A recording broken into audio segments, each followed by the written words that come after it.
ज्ञानतिमिरान्धस्य ज्ञानाञ्जनशलाकया चक्षुरुन्मीलितं येन तस्मै श्रीगुरुवे नमः। श्रीचैतन्यमनोभीष्टं स्थापितं येन भूतले स्वयं रूप कदा मह्यं ददाति स्वपदान्तिकम्। वन्देऽहं श्रीगुरो श्रीयुतपदकमलं श्रीगुरुन् वैष्णवांश्च श्रीरूपं सागरजातं सगणरघुनाथान्वितं तं सजीवम् साद्वैतं सावधूतं परिजनसहितं कृष्णचैतन्यदेवं श्रीराधा कृष्णपादान् सगणललिता श्रीविशाखान्वितांश्च। हे कृष्ण करुणा सिंधु दीनबंधु जगतपते गोपेश गोपिका कांत राधा कांत नमोस्तुते। तप्त कांचन गौरांगे श्री राधे वृंदावनेश्वरी वृषभानुसुते देवी प्रणमामि हरिप्रिये। वाञ्छाकल्पतरुभ्यश्च कृपा सिन्धुभ्येव च पतितानां पावनेभ्यो वैष्णवेभ्यो नमो नमः। अनंत कोटि वैष्णव वृंद की जय। श्रील प्रभुपाद की जय। नमो विष्णुपदाय कृष्ण पृष्ठाय भूतले श्रीमते भक्ति वेदांत स्वामिनि इति नामिने। नमस्ते सारस्वते देवे गौरवाणी प्रचारिणी निर्विशेष शून्यवादी पाश्चात्य देश तारिणी। हरे कृष्ण कृष्ण कृष्ण हरे हरे हरे राम राम राम हरे हरे। हरे कृष्ण कृष्ण कृष्ण हरे हरे हरे राम राम राम हरे हरे। हरे कृष्णा बधाने पंचांग हरे कृष्ण माताजी, दंडवत प्रणाम। जन्म प्रणाम बधाने। तो કાલે તમે 13મો ચેપ્ટર શીખ્યા છે ને? આજે આપણે છે ને પહેલા ક્વિક રિવિઝન લઈ લઈશું, નાનું શું એવું. મારી સ્ક્રીન એકદમ પ્રોપર દેખાય છે ને પ્રભુજી? હા માતાજી, જોવાય છે ફૂલ સ્ક્રીન, એટલે તમે ફૂલ સ્ક્રીન કરી લો. શું કહો છો? જોવાય છે માતાજી. હા,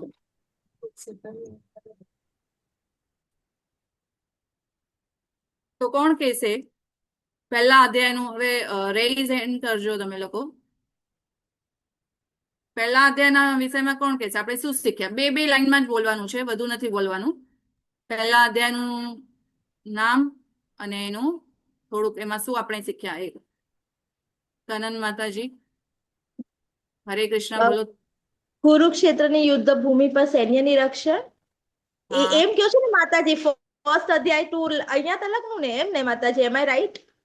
હા. હા તો કુરુક્ષેત્રની યુદ્ધ ભૂમિ પર સૈન્ય નિરીક્ષણ, એમાં ધૃતરાષ્ટ્રજીનો એક સવાલ છે, ઈ જ એક શ્લોક છે, એમાં ઈ બોલે છે, અને પછી સંજય બધું બોલે છે. અર્જુનજીને શોક થાય છે, સંતાપ થાય છે, એટલે એનું નામ અર્જુન વિષાદ યોગ પણ કહેવાય છે. હરે કૃષ્ણ માતાજી. હરે કૃષ્ણ, હરિબોલ માતાજી. તો પહેલા અધ્યાયમાં આપણે શું શીખ્યા? 3 લોકની મનસ્થિતિના વિષયમાં આપણે જોયું છે ને. દુર્યોધન, ધૃતરાષ્ટ્ર અને અર્જુન, એ બધાની મનસ્થિતિ સમજાય છે આપણને. અને પછી યુદ્ધ નહીં કરવાના 5 કારણો જોયા. અર્જુન શા માટે યુદ્ધ નથી કરતો એના 5 કારણો આપણે જોયા એમાં છે ને. કયા કયા છે 5 કારણો? કોણ કહેશે? યુદ્ધ ન કરવાના 5 કારણો. માતાજી, કરુણા, કોઈ આનંદ નથી, પાપનો ભય, અનિર્ણાયકતા અને કૌટુંબિક પરંપરા. હા, બરાબર. તો એ આપણે એમાં જોયું. પછી 6 પ્રકારના આત્તાઈઓને વિશે આપણે જોયું હતું છે ને. અને પછી વિજય થવાના 9 કારણો પણ આપણે જોયા હતા છે ને. શંખનાદના વિશે જોયું હતું છે ને, એ બધું જોયું આપણે. પછી બીજા અધ્યાયમાં કોણ કહેશે? હરે કૃષ્ણ.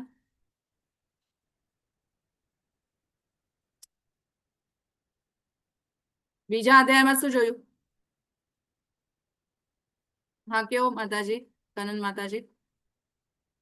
હરે કૃષ્ણ માતાજી, એમાં સ્થિત પ્રજ્ઞાના લક્ષણો આપણે જોયા, પછી બ્રાહ્મણ કોને કહેવાય, ક્ષત્રિય કોને કહેવાય, વૈશ્ય કોને કહેવાય, શુદ્ર, એ લોકો કેવી રીતના કામ કરે છે, પછી આત્મા અખંડ થતા અદ્રાવ્ય છે, અદ્રશ્ય, અચિંત્ય, અપરિવર્તન છે, જેને જન્મ લીધું છે એનું મૃત્યુ નિશ્ચિત છે. હરે કૃષ્ણ માતા. હરે કૃષ્ણ. તો બીજા અધ્યાયમાં આપણે શું જોયું? એનું નામ શું છે? સાંખ્ય યોગ છે ને. તો એમાં આપણે જોયું કે આત્મા અને શરીર વિશે આપણે જોયું છે ને, કે આપણે આ શરીર નથી, આપણે આત્મા છીએ, એના વિશે પૂરું જ્ઞાન જોયું. પછી કેવી રીતના પતન થાય છે એના 8 સ્ટેપ જોયા હતા છે ને. ધ્યાયંતો વિષયાન પુંસ વાળું શ્લોક હતું એ. તો એ 8 પતનના કારણો આપણે જોયા હતા. પછી ત્રીજા ચેપ્ટરમાં અને બીજા ચેપ્ટરમાં છે ને 2.7 જે શ્લોક હતું એમાં અર્જુન જે છે એ શરણાગતિ સ્વીકાર કરે છે ભગવાનની. તો ગુરુનું હોવું બહુ આવશ્યક છે, એ આપણે એમાં જોયું હતું છે ને. એ માતાજી શ્લોક કાર્પણ્ય દોષો વાળો. યસ, એ 2.7 કાર્પણ્ય દોષો વાળો હા. શ્લોક જોયું ને. તો ગુરુની શરણાગતિ લઈએ તો આપણને આગળ જ્ઞાન થાય, અને પછી ભગવાન એને પૂરું ગીતાનું જ્ઞાન આપે છે ને, શરણાગતિ લઈ છે એટલા માટે. પછી ત્રીજા અધ્યાયમાં આપણે શું જોયું?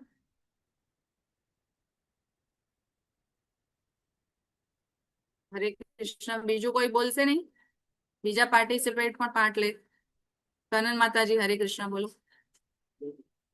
હરે કૃષ્ણ માતાજી, એમાં અર્જુનને મૂંઝવણ થાય છે કે ત્યાગ કે નિષ્કામ કર્મ, કે કર્મ કેવી રીતના કરવું, આસક્તિ વગરનું કર્મ કેવી રીતના કરવું, કામથી કેવી રીતના બચવું, ક્રોધથી કેવી રીતના બચવું, પછી કર્મેન્દ્રિયોને નિયંત્રિત કરી અને કૃષ્ણ ભાવનામૃતમાં આપણે જે પણ કર્મ કરે એને નિષ્કામ કર્મ કરે, અને આપણે વિકર્મ અકર્મ એના પર વધારે પ્રેશર મતલબ એમ્ફસિસ કર્યું છે. હરે કૃષ્ણ.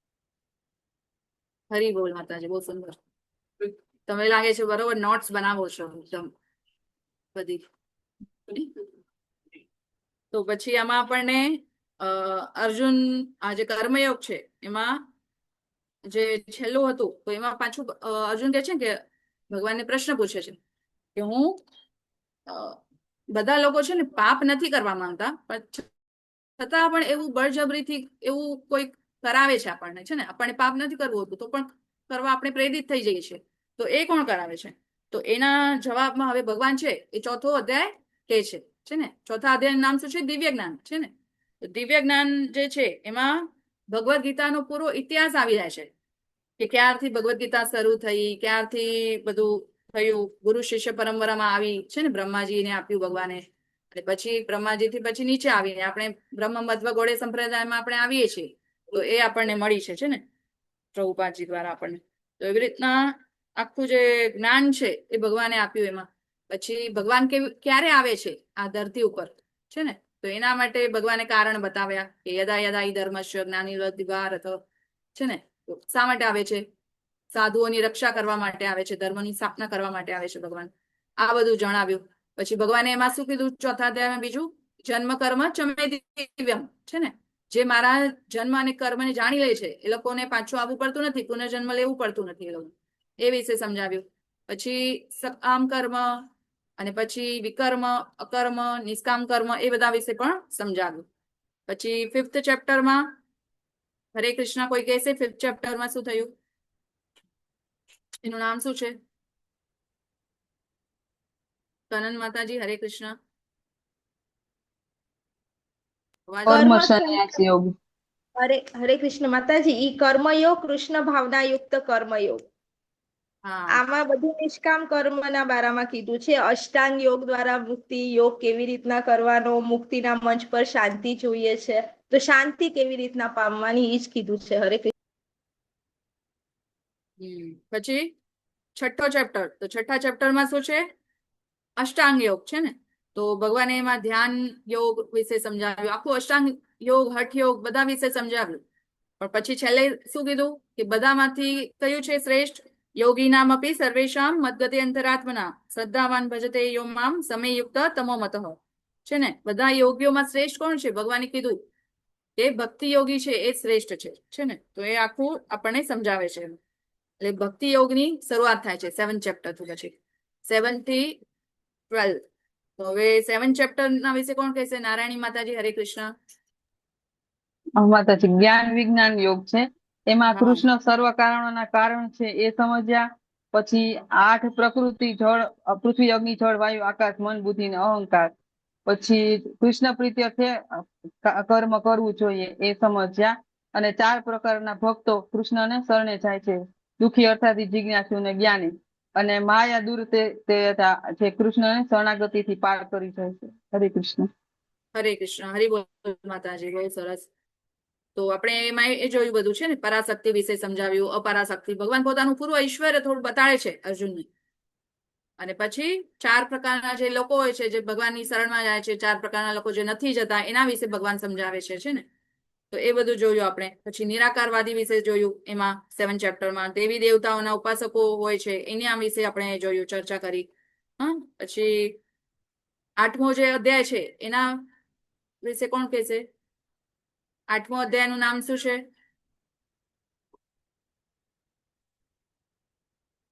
હા, કોણ કહેશે? કયો, નારાયણી માતાજી. અક્ષર બ્રહ્મ યોગ.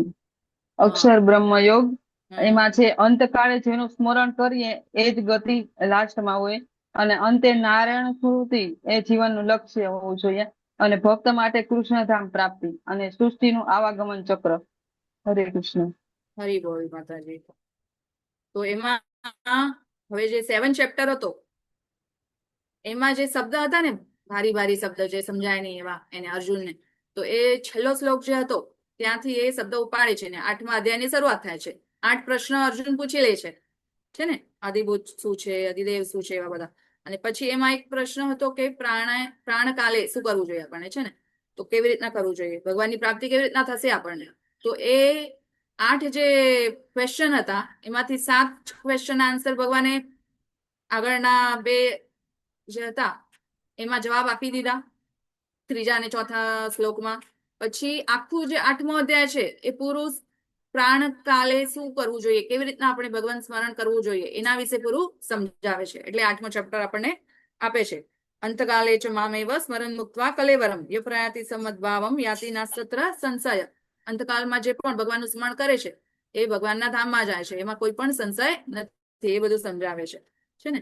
ને જેવું ભાવ હશે એ પ્રમાણે આપણને બીજી યોની મળશે. પછી 9મો અધ્યાય ચાલુ થાય છે. તો 9મા અધ્યાયમાં રાજવિદ્યા, રાજગુહ્ય યોગ છે, એમાં આપણને જ્ઞાન આપે છે ભગવાન, છે ને. 7મા અધ્યાયનું આ કનેક્શન છે. પછી ભગવાન એમાં શું કહે છે કે મને ભોગ લગાડીને આપો, ખાઓ, છે ને, પ્રસાદ ખાઓ તમે લોકો. પછી જે પણ કરો એ મારા માટે કરો, યત કરો સો યત્નાસી યજો સિદ્ધાદાસી યત, છે ને. તો એ આપણને આપે છે ભગવાન એમાં. પછી છેલ્લું જે કન્ક્લુઝન છે શું આપે છે? મન્મના ભવ મદ્ભક્તો મધ્યાજીમાં નમસ્કરું, છે ને. મને જ નમસ્કાર કરો, મારી ભક્તિ કરો. એ બધું ભગવાન અહીંયા 9મા અધ્યાયમાં આપે છે. ગુહ્ય જ્ઞાન છે ને, સિક્રેટ, ટોપ સિક્રેટ. તો પછી 10મો અધ્યાય શરૂ થાય છે ત્યાંથી. તો એમાં શું આપે છે ભગવાન? હરે કૃષ્ણ, નારાયણી માતાજી. વિભૂતિ યોગ છે. એમાં કૃષ્ણને વૈભવો એટલે કે એની શક્તિઓ પરત્વ ફેલાયેલી છે એ સમજ્યા. પછી જે વિશેષ તેજ, શક્તિ, સૌંદર્ય એ કૃષ્ણના અંશ છે, એટલે બધું જ કૃષ્ણમાંથી જ આવેલું છે. અને આ વિભૂતિઓથી કૃષ્ણનું સ્મરણ કરવું એ સમજ્યા. તો 10મા જે અધ્યાય છે એ વિભૂતિ યોગ છે ને. પછી 11 ચેપ્ટરની શરૂઆત થાય છે. તો એ શું છે? વિશ્વરૂપ દર્શન. હવે 10મો અધ્યાય છે એમાં ઓડિયો છે, પૂરું થિયરી છે. અને જે આ 11મો અધ્યાય છે શું છે? પ્રેક્ટિકલ છે. તો અર્જુન કે છે હવે 11મો જે ચેપ્ટર છે એ પૂરું વિશ્વરૂપનું દર્શન છે ને. તેમાં ભગવાન છે એ દર્શન કરાવે છે.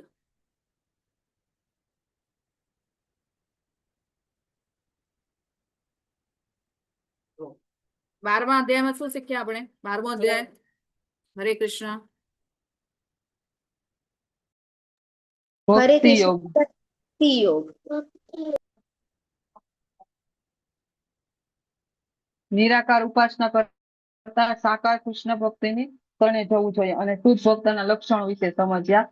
અને મન અને બુદ્ધિ કૃષ્ણમાં અર્પણ કરવી.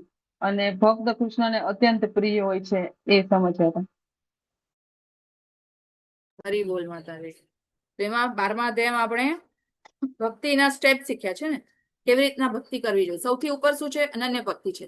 પછી એનાથી નીચે શું છે? વેદી ભક્તિ જે આપણે કરી રહ્યા છીએ છે ને, સાધના ભક્તિ કહેવાય એને. પછી ત્રીજું છે ભગવાન શું કહે છે? નિષ્કામ કર્મ, ભગવાનના માટે કર્મ કરવાનું. પછી સકામ કર્મ, પછી ધ્યાન વિશે શીખ્યા, જ્ઞાન અને કર્મફળનો ત્યાગ શ્રેષ્ઠ છે, એ બધું આપણે ભગવાન સમજાવે છે. પછી 13મા અધ્યાયમાં, હરે કૃષ્ણ, 13મા અધ્યાયમાં શું શીખ્યા આપણે? ક્ષેત્ર કાલે જ તમે ક્ષેત્રજ્ઞ જોયું. યોગ વિશે સમજ્યા હતા કે દેહ, ક્ષેત્ર, આત્મા અને ક્ષેત્રજ્ઞ. એ પરમ ક્ષેત્રજ્ઞ કૃષ્ણ છે અને જ્ઞાનના 20 લક્ષણો આપણે સમજ્યા હતા, અને પ્રકૃતિ અને પુરુષનો ભેદ, અને જે આ તત્વ સમજે છે તે મોક્ષને પામે છે. હરિ બોલ. હરે કૃષ્ણ. તો આપણે એમાં પ્રકૃતિના ગુણ જે છે એમાંથી કેવી રીતના આપણને બહાર નીકળશું, એના માટેનો રસ્તો કયો છે? અર્જુન જે છે એ પૂછે છે ક્વેશ્ચન. તો એટલા માટે હવે આ 14મો અધ્યાય છે એ શરૂ થાય છે. એનું નામ શું છે? પ્રકૃતિના 3 ગુણો છે ને.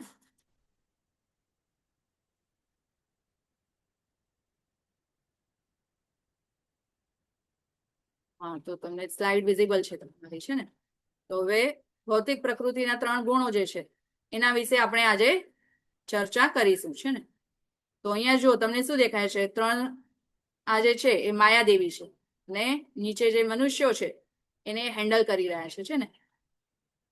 તો આ જે 3 ગુણો એ શું છે? એ કાયદો છે, કાનૂન છે.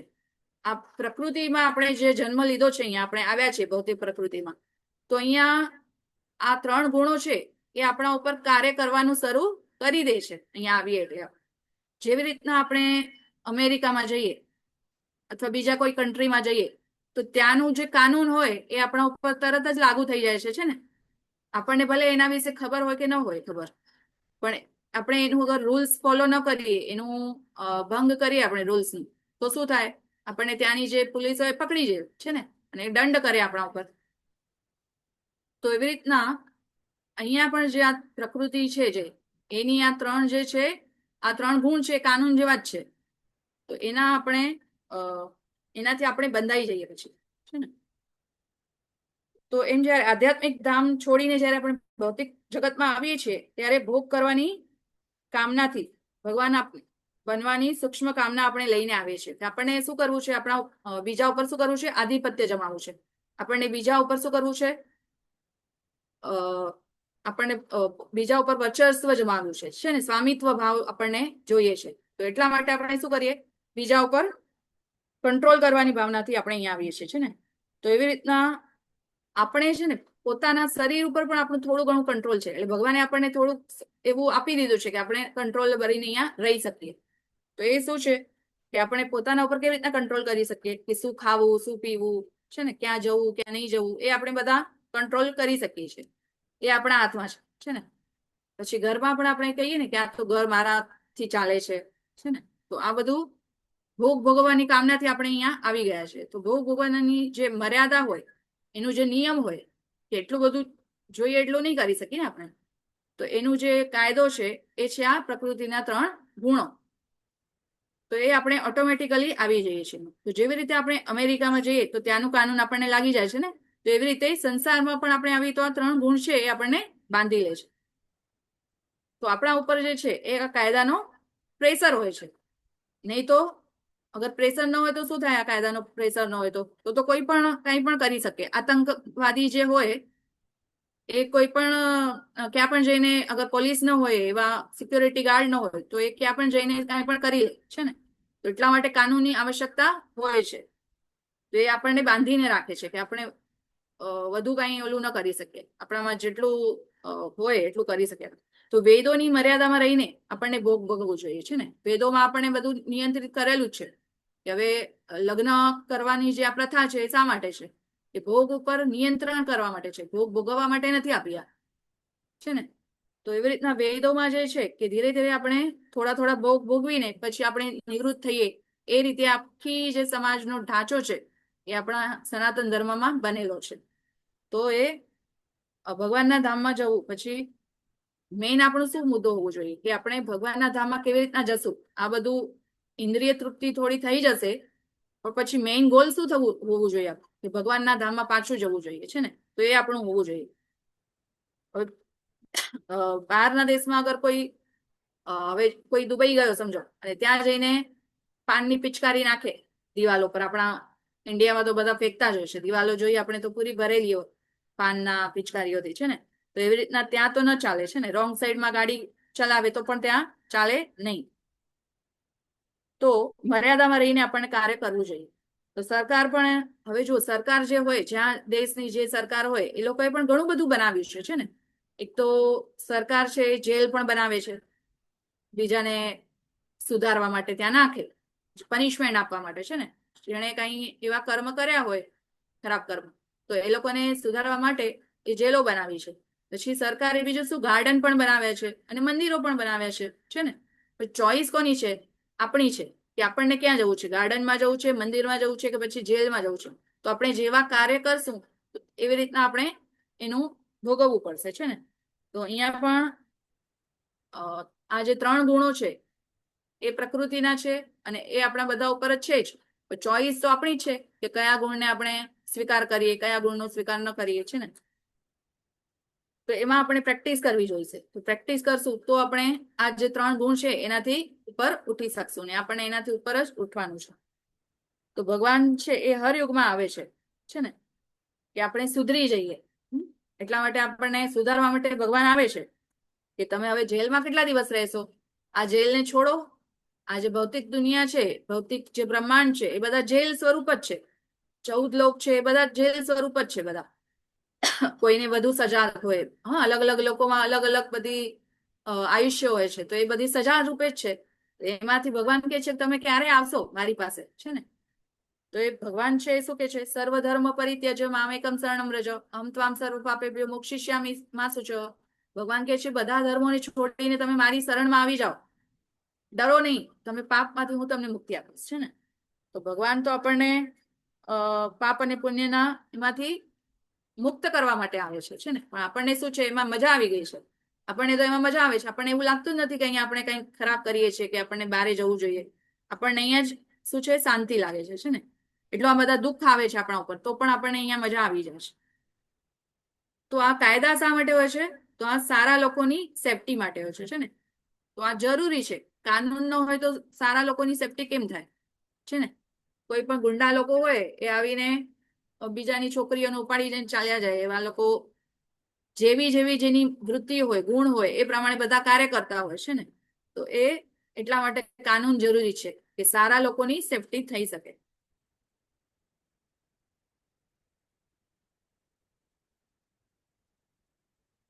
જોયું. હવે આ 14.1 થી 14.13 એમાં આપણે શું શીખશું? ભૌતિક ગુણો દ્વારા આત્માનું બંધન. હવે આ 3 ગુણો છે એનાથી આત્માનું બંધન કેવી રીતના થાય છે આપણે વિભાગ A માં જોશું. પછી બી વિભાગ છે, બીજો વિભાગ છે, એમાં 14 થી 18 શ્લોક છે.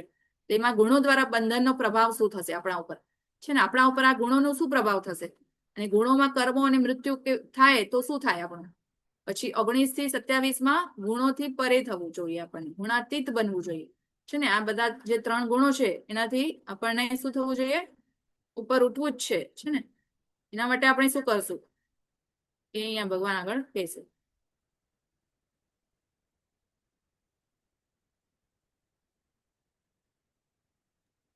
ત્રણ ગુણો દ્વારા શુદ્ધ આત્માના બંધનનું વર્ણન હવે ભગવાન કરે છે. શ્રી ભગવાન ઉવાચ પરમ ભૂયઃ પ્રવક્ષ્યામિ જ્ઞાનાનાં જ્ઞાનમુત્તમम् યજ્ઞાત્વા મુનયઃ સર્વે પરામ સિદ્ધિમિતો ગતઃ. તો અહીંયા ભગવાન પૂર્ણ પુરુષોત્તમ પરમેશ્વર બોલે છે, હવે હું તમને સર્વ જ્ઞાનોમાં સર્વશ્રેષ્ઠ જ્ઞાન કે જેને જાણીને બધા મુનિજનો પરમ સિદ્ધિ પામ્યા તે વિશે ફરી કહીશ. તો હવે ભગવાન છે ને એ આગળ પણ આવું જ્ઞાન આપી દીધું છે ને. ઘણી વખત આપ્યું છે ભગવાને. ગુણ વિશે પહેલા પણ વાત થઈ છે. તો હવે ભગવાન છે અર્જુનને કહે છે કે હવે હું પાછું તને આ જ્ઞાન આપીશ. પ્રકૃતિ ક્રિયમાણાની છે ને આગળ 3જા અધ્યાયમાં આવી ગયું. તો એની ચર્ચા ત્યાં પણ થઈ છે 3જા અધ્યાયમાં પણ. તો ગુણોની આ 14મા અધ્યાયનો આ શું છે? પાયો છે. આ 3 ગુણો બતાડે છે એટલા માટે, છે ને. તો સારા નાગરિક આપણને બનવું જોઈએ, સારા મનુષ્ય બનવું હોય તો આ જ્ઞાન બહુ જરૂરી છે આપણને. આ જ્ઞાન હશે તો આપણે ખબર પડશે ને કે આપણે આ 3 ગુણો છે એ બંધનમાં આપણે જે છીએ એમાંથી કેવી રીતના બહાર નીકળી શકીએ. પહેલા તો આપણે એ યકીન જ મતલબ એ એક્સેપ્ટ જ નથી કરતા, સ્વીકાર જ નથી કરતા કે આપણે 3 ગુણોમાં બંધાયેલા છીએ કે નથી, કારણ કે આપણે એના વિશે કઈ જાણતા નથી. તો ભગવાન અહીંયા આપણને 3 ગુણો વિશે એકદમ ડિટેલમાં કહેશે કે આ ગુણ હોય તો કયો સ્વભાવ હોય અને કેવું હોય. તો આપણને ખબર પડે, આપણે પોતાનું જ છે એ સેલ્ફ ઓલું કરી શકીએ છીએ ને, મોનિટર કરી શકીએ આપણે પોતાની જાતને કે આપણે એમાં કયા ગુણોમાં છીએ ને આપણે આપણા સુધાર માટે શું કરવું જોઈએ. તો આપણને ભગવાન છે આવું સર્વશ્રેષ્ઠ જ્ઞાન અહીંયા આપી રહ્યા છે ને. જે મુનિજનો પણ છે એના આ બધું જાણીને પોતાનામાં ઇમ્પ્રુવમેન્ટ લાવીને પરમ સિદ્ધિને પામ્યા છે. તો એ ભગવાન છે અહીંયા ફરીથી આપણને આ જ્ઞાન આપી રહ્યા છે. તો જુઓ હવે હરે કૃષ્ણ માતાજી, એ ફૂલ સ્ક્રીન કરી દો ને માતાજી. ઉપર છે ને, ઉપર હરે કૃષ્ણ. ફાઇલ, હા ફાઇલ છે ને, ફાઇલ ના ઉપર સેવ ના ઓપ્શન છે, એમાં 4th નંબર ઉપર તમે ત્યાં ક્લિક કરશો ને એટલે ફૂલ સ્ક્રીન થઈ જશે. ક્યાં પ્રભુજી? ઉપર હોમ ફાઇલ ઇન્સર્ટ એવું લખેલું છે ને માતાજી, હા. મેન્યુ એના ઉપર, હા એના ઉપર ક્લિક, ઉપર છે ને સેવ, હા એના બાજુમાં આવે છે અહીંયા લાસ્ટ. હા હા ને આવી સેકન્ડ, દબાવો એને, એ નહીં એની બાજુ વાળું, આ વાળું. હા આને પ્લેસ, હા એને પ્રેસ કરો, ઓકે, ફૂલ સ્ક્રીન આવી. પાછું આવ્યું. હા ભાઈ, તમે લાઈટ ચેન્જ કરી.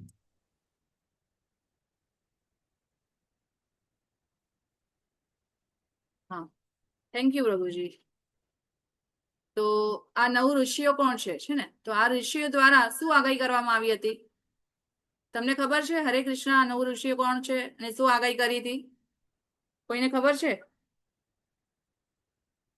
તો જો આ ઋષિઓના નામ શું છે? કવિ, હવિ, અંતરિક્ષ, પ્રબુદ્ધ, પીપલયાન, લાયન, અવિરહ, હોત્ર, દ્રાવિડ, દ્રમિલ એટલે ચામસા અને કરભજન. આ બધા ઋષિઓના નામ છે. અને એ લોકોએ શું ભવિષ્યવાણી કરી હતી કે કલયુગમાં છે એ કોણ આવશે? ચૈતન્ય મહાપ્રભુ આવશે. કલયુગમાં બુદ્ધિશાળી મનુષ્યો નિરંતર કૃષ્ણ નામનું જ્ઞાન કરતા કરતા ભગવાનના અવતારનું સામૂહિક સંકીર્તન કરે છે.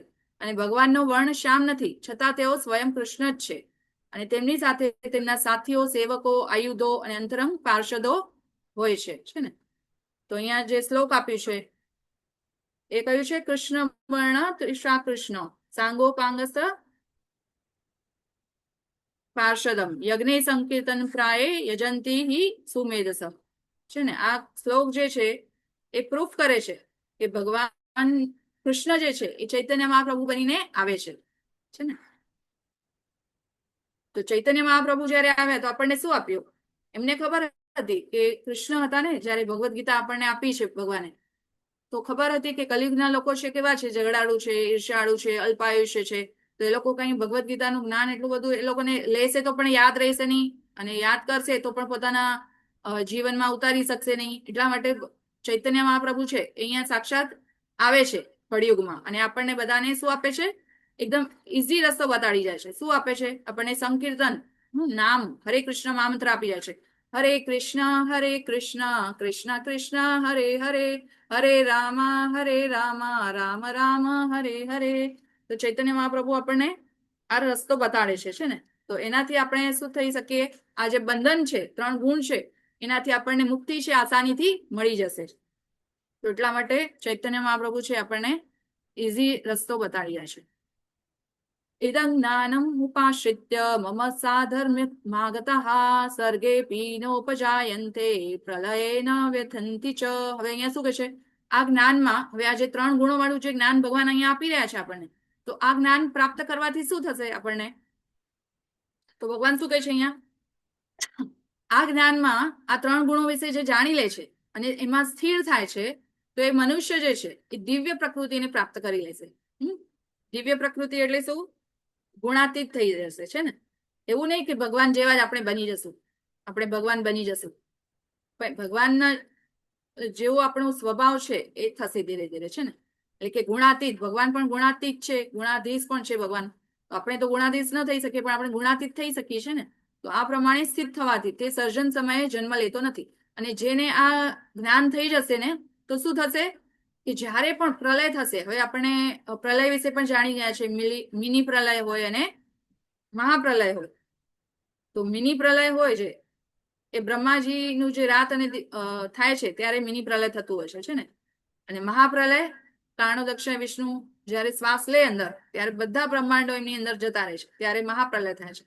તો એવી સ્થિતિમાં પણ જેને આવું જ્ઞાન હશે, દિવ્ય જ્ઞાન હશે જેને, તો એ વ્યથિત નહીં થઈ જાય. કોઈ પણ થોડું પણ દુઃખ આવે તો આપણે અહીંયા શું થઈ જઈએ? વ્યથિત થઈ જઈએ છે ને. તો એ નહીં થશે.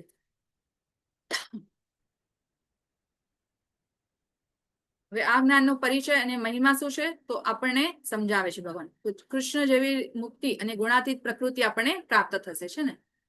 પ્રકૃતિ એવી ભગવાન જેવી, અને જેને જાણીને આપણે તમામ ઋષિઓએ પરમ પૂર્ણતા પ્રાપ્ત કરી છે.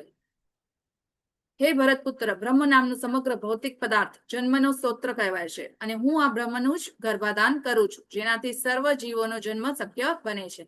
હવે અહીંયા ભગવાન છે એ શું કહે છે કે બ્રહ્મ નામનો સમગ્ર ભૌતિક પદાર્થ જન્મનો સ્ત્રોત્ર કહેવાય છે. હવે બ્રહ્મ શું છે? આપણે આજકાલ હમણાં છે ને ભાગવતમમાં પણ આ બધું ચર્ચા ચાલી રહી છે કે સૃષ્ટિનું નિર્માણ કેવી રીતે થાય છે ને. અને પહેલા બી થઈ ગઈ છે.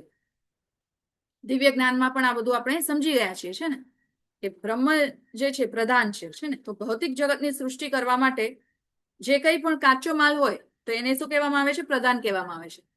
અને સ્થિર અવસ્થામાં હોય તો એને અવ્યક્ત પણ કહેવામાં આવે છે. એટલે કે પ્રધાન ને જ બ્રહ્મ જે છે શબ્દ અહીંયા, તો એટલે શું છે? પ્રધાન છે. હા, પ્રધાનનું અહીંયા કહેવામાં આવે છે. અને પછી ભગવાન જ્યારે આ પ્રધાન ઉપર દ્રષ્ટિપાત કરે છે, પોતાની દ્રષ્ટિ નાખે છે, ત્યારે શું થાય છે? કોણ દ્રષ્ટિ નાખે છે? કારણોદક્ષ વિષ્ણુ છે ને, એ દ્રષ્ટિપાત કરે છે. અને ત્યારે શું થાય છે? તો પ્રધાનની અંદર આ જે પ્રધાન હોય, કાચો માલ જે હોય એના અંદર શું થાય છે? ખળબળાટ થાય છે. અને પછી મહત્તત્વ પ્રગટ થાય છે. હવે મહત્તત્વ એટલે શું? તો મહત્તત્વ એટલે કે વ્યક્ત જે પણ મટીરિયલ જગત છે આપણું, એ મહત્તત્વમાં આવી જાય છે. તો એમાં છે આ સતોગુણ, રજોગુણ અને તમોગુણ આવી જાય છે ને. અને પછી અહંકાર પણ એમાં જ આવે છે મહત્તત્વમાં.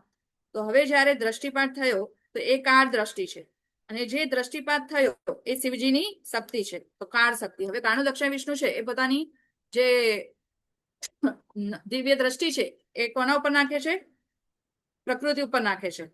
અને પ્રકૃતિ ઉપર નાખે છે એટલે કાળ શક્તિ પછી શિવજી છે. તો શિવજી અને જે પ્રકૃતિ છે એ ગર્ભાધાન કરે છે ને. અને આપણે બધા શું છીએ? જીવ શક્તિ છે. અને ભગવાનની અંતરંગા શક્તિ કઈ છે? શ્રીમતી રાધારાણી છે ને. તો એ ભગવાનની બધી શક્તિઓ છે. અને આ જે કાળ શક્તિ છે એના દ્વારા પછી આખું જે જગત છે એ નિર્માણ થાય છે ને. અને ભગવાન ખાલી પોતાની દ્રષ્ટિપાતથી જ આ બધું કરી લે છે, અને મહત્તત્વનું નિર્માણ થઈ જાય છે. તો મહત્તત્વમાં હવે શું બને છે? પહેલું અહંકાર આવે છે. તો અહંકાર જે છે, તો અહંકારમાં આ જે 3 ગુણો પણ બન્યા, તો એમાં જ્યારે સતોગુણ એમાં નાખવામાં આવે છે, એડ કરવામાં આવે છે, તો શું થાય છે? મન ઉત્પન્ન થાય છે. પછી અહંકારમાં રજોગુણ અગર એડ કરવામાં આવે તો શું ઉત્પન્ન થાય છે? બુદ્ધિ અને કર્મેન્દ્રિયો બધી બને છે. પછી અહંકારમાં તમોગુણ એડ કરવામાં આવે છે ત્યારે શું થાય છે? પંચમહાભૂત, આકાશ, વાયુ, અગ્નિ, જળ, પૃથ્વી એ બધા બની જાય છે. તો એવી રીતના પૂરી સૃષ્ટિનું સર્જન થઈ જાય છે. તો આમાં શું કીધું છે કે એ જ આપણને અહીંયા સમજાવ્યું છે ને, કે જેનાથી સર્વ જીવોનો જન્મ શક્ય બને છે. તો ભગવાન દ્વારા આ બધું પોસિબલ થાય છે. તો હે કુંતી પુત્ર, સર્વ યોનિષુ કૌંતેય. હા, તો બધી યોનિમાં સર્વ યોનિ, કેટલી યોનિઓ છે? 84 લાખ યોનિઓ છે. તો સમજી લેવું જોઈએ કે સર્વ યોનિઓ આ ભૌતિક પ્રકૃતિમાં જન્મ દ્વારા શક્ય બનાવાય છે. તો જેટલી પણ યોનિઓ છે એ બધી આ આવે છે એ ભૌતિક પ્રકૃતિ દ્વારા જ આવે છે બધી છે ને. અને હું તેમનો બીજ પ્રદાન કરનાર પિતા છું. અને હવે પિતા કોણ છે આપણા બધાના? ખાલી આપણા મનુષ્યના નથી, જીવો છે જેટલા પણ ઇન્સેક્ટ હોય, પ્રાણીઓ હોય, નાના નાના જીવ કીટાણુ હોય, બધાના પિતા કોણ છે? ભગવાન કૃષ્ણ છે ને. કારણ કે એમાંથી જ પૂરું સર્જન થાય છે. તો અહીંયા સર્વ યોનિ શું જે કીધું છે, તો આપણને ખબર છે કે 84 લાખ યોનિઓ છે ને અહીંયા. તો હવે 84 લાખ યોનિઓ છે એમાંથી જળચર જેટલી છે એ કેટલી છે? જળચર 9 લાખ છે. એમાં મગર હોય, કાચબા હોય, જે પણ પાણીમાં રહેતા હોય બધા જળચર કહેવાય છે ને. તો એ 9 લાખ છે. પછી વૃક્ષો જે છે તો એવા 20 લાખ છે એ લોકો. પછી બેક્ટેરિયા જે છે, નાના નાના બધા કીટકો છે, વીછીઓ છે, એ બધા છે 11 લાખ છે. હા, એ 11 લાખ યોનિઓ છે એની. પછી પક્ષીઓ જે ઉડી રહ્યા છે, જેટલા પણ ઉડવા વાળા પક્ષીઓ છે બધા, તો એ બધા 10 લાખ છે. પછી સ્થળચર એટલે કે સ્થળ ઉપર રહેનારા બધા 30 લાખ છે. જાણે કે જેમ કે ગાય આવે, ભેંસ આવે, એવા બધા પ્રાણીઓ જેટલા છે ને 4 પગ વાળા, એ બધા 30 લાખ છે. પછી મનુષ્ય જે છે, દેવતાઓ છે, એ બધાની કેટલી છે? 4 લાખ છે. તો એવી રીતના બધું છે ને બનેલું છે એવી રીતે. તો શ્રીમદ ભાગવતમમાં આ પૂરું ડિટેલમાં આપ્યું છે એમાં, છે ને. પછી એમાં એ પણ આવે છે કે કેવી રીતના આ જે બધા જે યોનિઓ છે ઉત્પન્ન થાય છે. તેમાં 4 પ્રકાર છે યોનિઓ ઉત્પન્ન થવાના. તેમાં પહેલું છે જરાયુજ. જરાયુજ એટલે કે શું? કે માતાની નાભીથી જે જોડાયેલા હોય ને, અને એવી રીતના ઉત્પન્ન થાય તો એ જરાયુજ કહેવાય ને. તો એમાં આપણે બધા આવી જાય, મનુષ્ય છે ને, જે પણ એવા જીવ હોય એ બધા એમાં આવશે. પછી અંડજ, તો અંડા રાખીને એમાંથી બચ્ચા ઉત્પન્ન થાય તો એને અંડજ કહેવાય. પછી સ્વેદજ. સ્વેદજ એટલે કે જે બેક્ટેરિયા હોય, કીટ ઉત્પન્ન થાય ને, જે પસીનાથી આવે તો એમાંથી બેક્ટેરિયા ઉત્પન્ન થાય તો એને સ્વેદજ કહેવાય. મળમૂત્રમાંથી આવે એ બધાને સ્વેદજ કહેવાય. પછી ઉદ્બીજ. ઉદ્બીજ એટલે કે જે પૃથ્વી ઉપર જે છે પૃથ્વીને ફાડીને આવી જાય, એટલે કે સીડ્સ હોય ને, બીજ જે અનાજ હોય, તો એને ઉગાડીએ તો શું કરે? અંદર જમીનમાં આપણે નાખીએ છે ને બીજને, પછી એ બહાર આવે, તો જમીનને ફાડીને બહાર આવે છે ને. તો એવા બધા, તો એવી રીતના એટલે કે બધા વૃક્ષો આવી જાય એમાં. તો એવી રીતના આખી યોનિઓ છે એ વિભાજિત થયેલી છે બધી, છે ને. તો જ્યાં સુધી આપણે કોમન ફાધર એટલે કે આપણે કૃષ્ણ છે ને, કોમન ફાધર બધાના કોણ છે? આ શ્લોકમાં કીધું બીજ પ્રદાન કરવા વાળા, બીજ પ્રદ પિતા હું છું, છે ને. તો એ ભગવાન જે છે એ કોમન ફાધર છે ને બધાના. તો આપણું વસુદેવ શું છે? કુટુંબમ છે ને બધાનું આખું. આપણે એવું પ્રયાસ કરીશું કે તો પોસિબલ થશે કે ભગવાન કૃષ્ણ જ હોય બધાનું, છે ને, સ્વામી. એવી રીતના આપણે જયારે સ્વીકાર કરશું તો શું થશે? તો આપણે ગુણાતીત અવસ્થામાં જઈ શકશું અને શાંતિની અવસ્થામાં પ્રાપ્ત કરીશું, છે ને. હમણાં બધું શું ચાલી રહ્યું છે? અશાંતિ ચાલી રહી છે, યુદ્ધ ચાલી રહ્યા છે બધા જગ્યા ઉપર. તો એ બધા અગર પિતા એક હશે તો યુદ્ધ નહીં થશે, છે ને. કારણ કે બધાના પિતા એક જ છે, તો લડવાનું શા માટે? બધું પિતાનું જ છે ને. તો જાપાન અમેરિકા સાથે યુદ્ધ કરી રહ્યા છે, રશિયા યુક્રેન વચ્ચે, ક્યાં શાંતિ છે? કોઈ ક્યાં પણ આપણે જોઈએ શાંતિ છે જ નહીં ને. હમણાં પણ ઈરાન અને ઈરાક વચ્ચે યુદ્ધ ચાલી રહ્યું છે ને. તો ગમે તેટલું આપણે હિન્દુ મુસ્લિમ ભાઈ કરીએ, અથવા તો હિન્દી ચીની ભાઈ કરીએ, પણ કઈ થવાનું છે નહીં, શાંતિ થવાની નથી. તો આવી રીતના મૂળ મુદ્દો શું છે આપણે ભૂલી ગયા છીએ કે પ્રભુપાદજી શું કહે છે કે અમારો ભારત દેશ છે અને હિન્દુ રાષ્ટ્ર તરીકે કરવું છે ને, તો સહયોગ આપવું જોઈએ. તો પ્રભુપાદજી કહે છે કે મારો વિચાર આટલો નાનો નથી, મને પૂરી પૃથ્વીને સનાતની બનાવી છે. તો પ્રભુપાદજીને શું કરવું છે? પૂરી સૃષ્ટિને જ સનાતન. એટલે કે હવે પ્રભુપાદજી તો કેટલું કર્યું કે રશિયામાં પણ આપણે જોઈએ તો ઇસ્કોનના કેટલા બધા મંદિર છે ને. પૂરું રશિયા છે એ હરે કૃષ્ણ રિલિજન તરીકે ઓળખાય છે ને. તો ત્યાં બધા નાસ્તિકો હતા, પણ રશિયામાં હવે એક પણ સિટી ત્યાંની એવી નથી કે ગુરુકુલ ન હોય.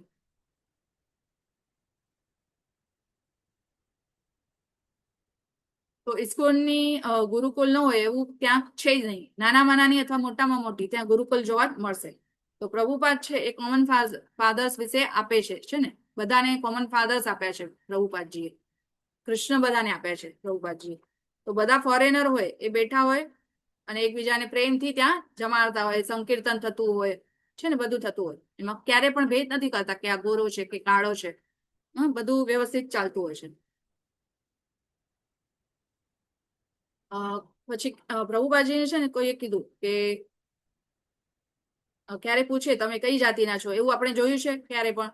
કોઈ ક્યારે પણ જાતિ વિશે પૂછતા જ નથી કે કઈ જાતિના છે. આપણે જઈએ મંદિરમાં તો કોઈ આપણે ઓફર કરવા માટે લઈ જઈએ કઈ, તો કોઈ પણ પૂછતું નથી કે તમે કઈ જાતિના છો, છે ને. ભગવાનનો ભોગ આપણે ધરાવવા લઈ જઈએ, રાધાષ્ટમી હોય કે કૃષ્ણ જન્માષ્ટમી હોય, આપણે ભોગ મંદિરમાં લઈ જતા હોઈએ છીએ. કોઈ પણ પૂછે નહીં કે તમે કઈ જાતિના છો, કે શુદ્ર છો કે બ્રાહ્મણ છો કે શું છે ને. આપણે પ્રેમથી લઈ જઈએ છીએ, એ લોકો સ્વીકાર કરતા હોય છે. તો એવી રીતના બધા મંદિરોમાં છે એ નાત જાતનું કરતા નથી. તો બધાના પિતા કોણ છે? કૃષ્ણ જ છે. તો એ જાણવાની આપણને જરૂર છે. એમની જાતિ કઈ છે પણ હવે આપણે કહીએ કે અહીંયા બીના માતાજી છે, તો આપણે પૂછીએ છીએ કે કઈ જાતિના છે, ક્યાંથી આવે છે, મતલબ એવું આપણે બધું ડિટેલમાં નથી જતા છે ને. આપણે વૈષ્ણવ છીએ, બસ એ આપણું મેઇન છે કે આપણે વૈષ્ણવ છીએ બધા. અને વૈષ્ણવ હોય એટલે બધા ભક્તો છે એકબીજાની સેવા પણ કરતા હોય છે ને. તો ગાંધીજીને પણ પ્રભુપાદજીએ ઘણી વખત લેટર લખ્યા હતા. સરદાર વલ્લભભાઈ પટેલ હતા ત્યારે પણ એમણે મોરારજી દેસાઈને પણ લેટર લખ્યા હતા કે મને મદદ કરો, આ મારું જે ચાલી રહ્યું છે એમાં મદદ કરો, પણ કોઈએ પણ ભાગ લીધો નહીં.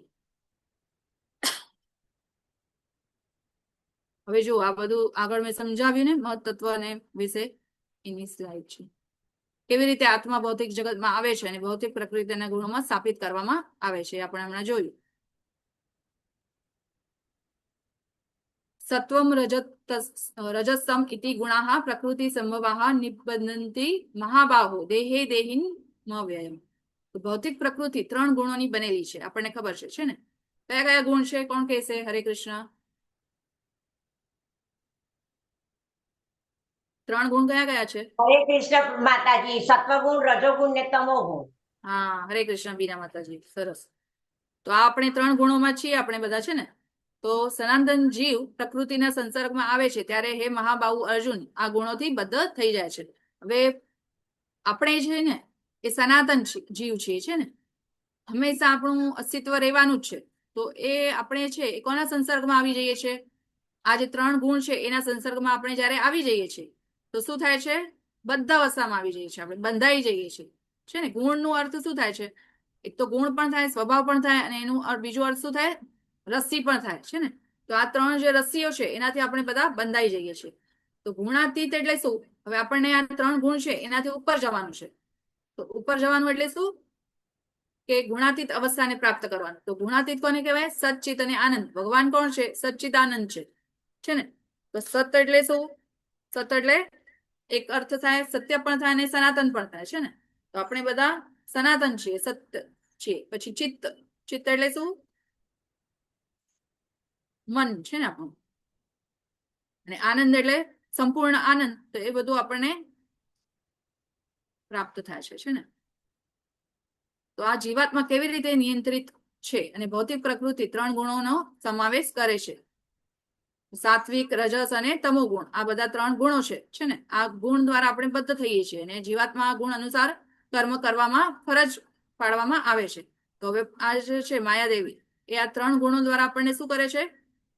કરવું જ પડશે. આપણે એવું આપણે ન કરી શકીએ કે આપણને નથી ખબર છે ને. કાયદા અને કાનૂન અગર આપણે બીજા દેશમાં જઈને આપણે કહીએ કે અરે મને નથી ખબર, હું પહેલી વખત આવે છું, મને ખબર નથી કે અહીંયા રસ્તામાં કચરો નહીં ફેંકવાનો. અમારા ઇન્ડિયામાં તો બધા રસ્તા ઉપર પણ ફેંકી દે છે. તો એવી રીતના ન ચાલે છે ને. આપણે નથી ખબર એવું શબ્દ તો ચાલે જ નહીં, કારણ કે આ તો ફરજ પાડવામાં જ આવે છે. તો આ 3 જે ગુણો છે એ પણ આપણા ઉપર નાખી જ દેવામાં આવે છે. આપણે કહીએ કે નહીં મને તો ખબર નથી કે મેં આવું કર્મ કરી લીધું, મેં પાપ કર્મ કરી લીધું અથવા આવું કર્મ કર્યું તો મને હવે ફળ નહીં મળે, એવું નહીં. તમે જે ગુણમાં છો એ ગુણમાં તમને મળશે જ એનું છે ને. તો આપણને પોતાને ઓલું કરવું જોઈએ કે કયા ગુણમાં આપણને રહેવું છે ને. તો આ 3 ગુણથી ઉપર ઉઠવાનું છે આપણને. તત્ર સત્વમ નિર્મલત્વ પ્રકાશક નામયમ સુખ સંગેન બધનાતિ જ્ઞાન સંગેન ચાનગ.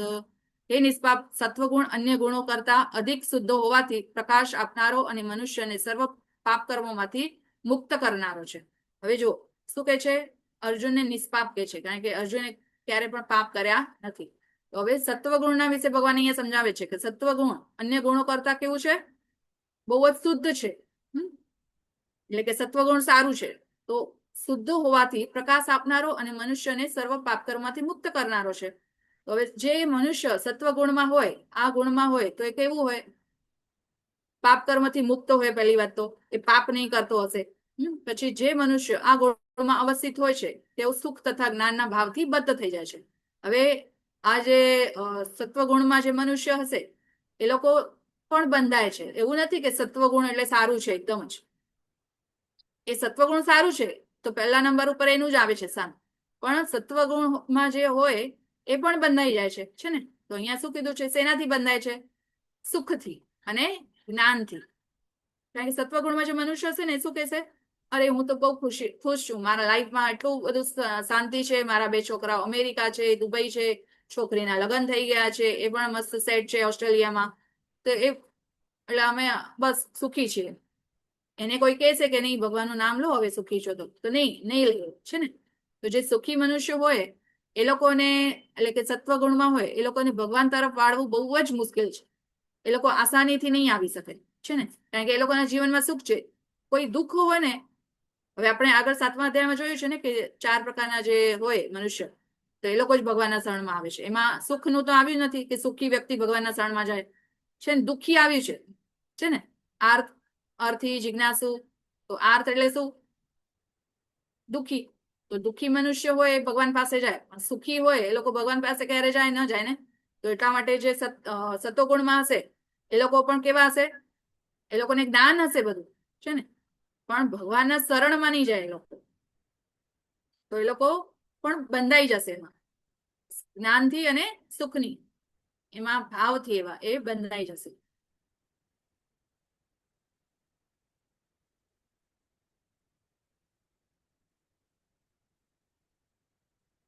તો સાત્વિક જે છે એ પણ બંધનનું કારણ બનશે. પ્રકાશિત કરનાર વ્યક્તિને બધી પાપી પ્રતિક્રિયાઓથી મુક્ત કરે છે, અને જેઓ સાત્વિક ગુણમાં સ્થિત હોય છે તેઓ સુખ અને જ્ઞાનના ભાવના દ્વારા બદ્ધ હોય છે. હવે જ્ઞાન અને સુખથી બંધાઈ જાય છે આ લોકો છે ને.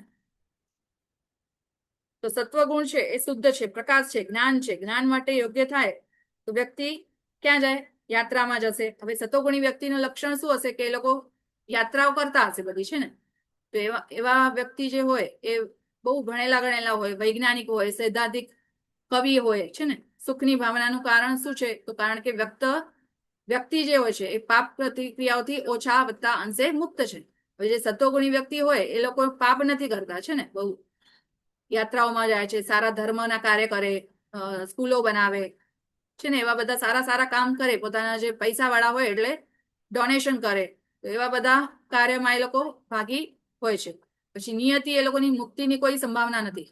હવે આવા લોકોને આપણે વિચારીએ કે તો આટલું મોટું દાન કરે છે, કરોડો રૂપિયા દાનમાં આપ્યું, સ્કૂલ બંધાવી અથવા તો અન્ન ક્ષેત્ર ચલાવે છે, તો એ લોકોને તો મુક્તિ મળતી હશે ને. પણ નહીં, એવું નથી. દાન મોટા મોટા કરે છે પણ એ લોકોને પણ મુક્તિ મળે નહીં. કેમ? કારણ કે આ ભગવાન કૃષ્ણ માટે નથી કરી રહ્યા ને. એ લોકો પાસે એટલા બધા પૈસા છે એટલા માટે એ લોકો દાન ધર્મ કરી રહ્યા છે, પોતાનું નામ કમાવા માટે છે ને. કારણ કે એ લોકોને શું છે? જ્ઞાન તો છે કે નહીં, પણ મુક્તિની કોઈ કામના નથી એ લોકોને. નહીં, એમ અમે સુખી છીએ બસ, આટલામાં જ બસ છે ને. આગળ એ લોકોને કઈ વિચારતા નથી પોતાની આત્માના કલ્યાણ માટેનું. તો એવા લોકો જે હોય છે એ સત્વગુણી છે. પછી 3 પ્રકારના બદ્ધ જીવાત્મા કેવી રીતે કર્મ કરે છે એ વિશે અહીંયા હવે આગળ ભગવાન આપણને સમજાવશે. સાત્વિકના પ્રતિનિધિ પ્રકાર કોણ છે ને? સાત્વિક લોકો હોય એ લોકોના પ્રકાર કેવા હોય? પછી સાત્વિક જે લોકો હોય શું કરે? ખુશ રહેતા હોય હંમેશા. પછી રજોગુણીમાં જે હોય એ લોકો કેવા હોય? હંમેશા કાર્યરત રહેતા હોય, સક્રિય હોય હંમેશા. એક ક્ષણ પણ બેસશે નહીં એ લોકો, આરામ નહીં કરે, આરામ હરામ હોય બેસે છે ને. પછી તામસ લોકો એ કેવા હોય? એ લોકો બહુ લાચાર હોય, એકદમ તમોગુણમાં હોય એ લોકો, તો બીજા ઉપર ડિપેન્ડ હોય. આગળ આખું બધું હવે એનું આવશે, ભગવાન ડિટેલમાં કહેશે બધું છે ને. બધા અલગ અલગ ગુણો વિશે ભગવાન અહીંયા હવે કહેશે. તો રજોગુણ, હવે રજોગુણ વિશે આવે છે. તો રાગાત્મકમ વિદ્ધિ છે ને. રજોગુણ હોય એ શું કરે? રાગ હોય, એ લોકો એકદમ મોહ હોય, મોહમાં પડ્યા હોય એકદમ જ. અને તૃષ્ણા સંગમ સમુદ્ર ભવમ તન્નિબધ્નાતિ કૌંતેય કર્મ સંગેન દેહિનમ. હે કુંતી પુત્ર, રજોગુણી ઉત્પત્તિ અમર્યાદિત ઈચ્છાઓ તથા તૃષ્ણાને કારણે થાય છે. હવે રજોગુણ કેવી રીતના આવે છે આપણામાં? તો અમર્યાદિત જે ઈચ્છાઓ હોય આપણી છે ને, આપણે આ સંસારમાં આવ્યા એનું કારણ જ શું છે? અમર્યાદિત ઈચ્છાઓ છે ને. કારણ કે આપણને ભોગ ભગવાનની એટલી ઈચ્છાઓ હતી એટલા માટે આપણે આ સંસારમાં આવ્યા છીએ. તો તૃષ્ણા અને એના કારણે, અને આનાથી જ શું થાય છે? આપણને પુનઃ જન્મ મળતું રહે છે ને. દેહધારી જીવ સકામ કર્મથી બદ્ધ થઈ જાય છે. હવે સકામ કર્મ કરતા હોય જે રજોગુણી હોય એનું મુખ્ય લક્ષણ શું છે? કે એ લોકો સકામ કર્મ કરે, કે ફળની આશા રાખીને કાર્ય કરે. હવે કઈ મોટું યજ્ઞ કરાવે છે અથવા તો બહુ દાન આપે છે, તો એના પાછળ એ લોકોનું હેતુ હોય કે નહીં, અમારું અમને પુણ્ય મળશે છે ને, પુણ્ય મળશે, અમારું નામ થશે, અમારી વાહવાહી થશે. તો એવી રીતના દાન પુણ્ય કરતા હોય છે ને. પછી આ કરશું, આ યજ્ઞ કરશું તો આ મળશે, એવી રીતના બધા કામના હોય. તો એવી અને એટલી બધી એ લોકોની ઈચ્છા હોય કે એક ક્ષણ માટે પણ બેસે નહીં આખો દિવસ. હવે જુઓ, આપણને જમવા માટે ખાલી મતલબ જેટલું જોતું હોય એટલું તો ભગવાન આપણને આપી જ દે છે ને. ખાવાનું આપણને કઈ એવું નથી, કીડીને પણ કણ જોઈએ છે ને હાથીને મણ જોઈએ છે, તો કોણ આપે છે? બધું ભગવાન જ આપી દે છે આપણને. તો આપણને પણ ભગવાન આપવાના છે, પણ એ 2 રોટલી આપણને જેટલી જોઈએ છે એટલું તો આપે જ છે. પણ આપણને શું છે, જે રજોગુણી હોય એ લોકોને શું હોય કે હજી જોઈએ છે, હજી જોઈએ, સંગ્રહ કરવું છે એ લોકોને, છે ને. બાજુવાળાના ઘરે એક ગાડી છે તો આપણને 2 ગાડી જોઈએ છે, એનો એક બંગલો છે તો આપણને 2 બંગલા જોઈએ, એનું 2 BHK છે તો આપણને 4 BHK જોઈએ. તો એવું સ્વભાવ હોય રજોગુણી વ્યક્તિ છે ને. તો આ રજોગુણી વ્યક્તિ હોય એની ઈચ્છાઓ છે એ બહુ પ્રબળ હોય છે. એ લોકો ઈચ્છાઓ જ કરતા હોય, હંમેશા ઈચ્છા કરે. એક ઈચ્છા એની પૂરી થઈ જાય, 4 બેડરૂમનું લઈ લે ફ્લેટ, પછી એને એવી ઈચ્છા થાય હજી અહીંયા શાંતિ નહીં થઈ જાય, અહીંયા છે ને સ્ટોપ નહીં થઈ જાય, હજી એ લોકોને હવે બીજું કઈ અમેરિકામાં હવે બંગલો લેવો હશે. તો એવી રીતના એ લોકોની જે ઈચ્છાઓ હોય એ અમર્યાદિત હશે. અને અમર્યાદિત ઈચ્છા હોય તો શું થાય, એના લીધે એ લોકોની હજી પણ એને પ્યાસ લાગતી હોય, મતલબ હજી જોઈએ, હજી જોઈએ. તો એ ક્યારેય પણ તૃપ્ત થતા નથી. તો જે એવું લોટો હોય ને જેનું નીચેની તળીઓ ન હોય, તો રજોગુણી વ્યક્તિ હોય ને એવા બિના તળિયાના લોટા જેવા હોય છે. જેમ બિના તળિયાનો લોટો હોય એમાં આખો સમુદ્ર આપણે નાખી દઈએ ને તો પણ શું થાય, પૂરું સમુદ્ર ચાલી જાય એમાંથી, પણ એ ભરાય નહીં. તો એવી રીતના જે રજોગુણી વ્યક્તિ હોય એ પણ એવા જ છે કે બિના તળિયાના લોટા જેવા, કે જેટલી પણ ઈચ્છાઓ એની પૂરી થઈ જશે તો પણ હજી ઈચ્છાઓ આવતી જશે, આવતી જશે, આવતી જશે, એવી છે ને. કે હવે આવું સાદું મોબાઈલ પહેલા ચાલતા હતા છે ને, પેજર ટાઈપના, પછી સિમ કાર્ડ વાળા, પછી ટચ સ્ક્રીન વાળા આવ્યા, પછી એપલ ના આવ્યા. તો એ જોઈએ આપણને. તો રજોગુણી હોય એવા હોય કે હવે એમાં પણ એપલ નું પણ લઈ લીધું, એમાં પણ હવે 14 હોય, 15 હોય, 16 હોય, એવા બધા અલગ અલગ આવતા હોય. તો એ બધા જોઈએ પછી છે ને. પછી એની પાછળ મહેનત કરશે, એની પાછળ પાગલ બનશે, એટલા પાછા રૂપિયા કમાવામાં લાગશે, અને પછી એ રૂપિયાને વાપરવા માટે છે ને પોતાની ઈચ્છા પૂરી કરવા માટે. એટલે આખો દિવસ ગધેડાની જેમ કામ કર્યા કરશે. ગધેડાને પણ અગર એમ કહીએ ને આપણે કે ગધેડાની જેમ આ મનુષ્ય કામ કરે છે, તો ગધેડાને પણ ખોટું લાગી જાય. કારણ કે ગધેડો પણ સવારના 8 થી 5 વાગ્યા સુધી જ કામ કરતા હશે, પણ માણસ છે એ તો સવારના 8 વાગ્યાથી કરીને રાતના 10 વાગ્યા સુધી પૈસા કમાવા માટે મશીનની જેમ કામ કરતા હોય છે. એટલે ગધેડા સાથે પણ કમ્પેરિઝન ન થઈ શકે માણસ, છે ને. એવા થઈ ગયા છે આજકાલ બધા. તો રજોગુણમાં સૌથી પ્રબળ હોય કે સ્ત્રી પુરુષનું આકર્ષણ. હવે રજોગુણીનું બીજું લક્ષણ શું છે? સ્ત્રી અને પુરુષનું શું છે? આકર્ષણ. કારણ કે હવે સ્ત્રી પુરુષનું આકર્ષણ હશે તો હવે લગ્ન કરશે, પછી બાળકો થશે, પછી એનું બધું જોવું પડશે, તો હજી વધુ પૈસા કમાવા પડશે. તો એવી રીતના આખું ચક્કર છે એ લોકોનું હવે ચાલુ થઈ જાય છે. તો આજકાલ એને હવે જે જો હવે આપણે કહીએ ને કે આ તો કોઈ કહીએ કે આ તો બહુ સરસ કામ કરે, 12 કલાક સુધી એકદમ ફેક્ટરીમાં કામ કરે ને એટલા પૈસા કમાવે છે, બહુ જ કમાવે છે. તો આપણે બધા શું કહીએ, અરે આ તો બહુ સારો છે, એકદમ કેટલું કામ કરે છે. આપણે સારા વ્યક્તિ ગણીએ. આજકાલ એવું છે ટ્રેન્ડ કે જેટલા વધારે કલાક કામ કરતા હોય એટલું આપણે સારું ગણીએ છીએ, છે ને. પણ પહેલા જે જનરેશન હતા આપણા દાદાઓના આપણે જોઈએ તો એ લોકો શું કરતા હતા, પોતાના બિઝનેસ કરતા હતા, છે ને. નોકરી ક્યારે પણ નથી કરી. નોકરીમાં તો જ્યારે એ લોકો બોલાવે ત્યારે આપણને જવું જ જોઈએ, ને જ્યાં સુધી કે ત્યાં સુધી બેસવું જ પડે. તો પછી ભગવાનનું નામ આપણે ક્યારે લઈ શકીએ? આખો દિવસ રાત દિવસ આપણે એમાં જ પડ્યા હોઈએ કમાવા માટે, અને સન્ડે ના પણ પછી છુટ્ટી હોય તો એક દિવસ એવું લાગે કે આખો દિવસ સુઈ રહીએ, છે ને, આરામ કરીએ આપણે. તો પહેલાના જે હતા આપણા એ લોકો ક્યારે પણ નોકરી કરી નથી. કારણ કે નોકરી કરી એટલે શું, ગુલામ થઈ જઈએ, છે ને, ફ્રીડમ આપણને નહીં મળે. તો એ રજોગુણ જે હોય એ વ્યક્તિ એમાં બંધાઈ જાય છે. જે રજોગુણ વાળાને પણ મુક્તિ ન મળે. હવે સતોગુણ વાળાને નથી મુક્તિ મળતી, તો રજોગુણ વાળાને તો ન જ મળે ઓફિશિયલી, છે ને. તો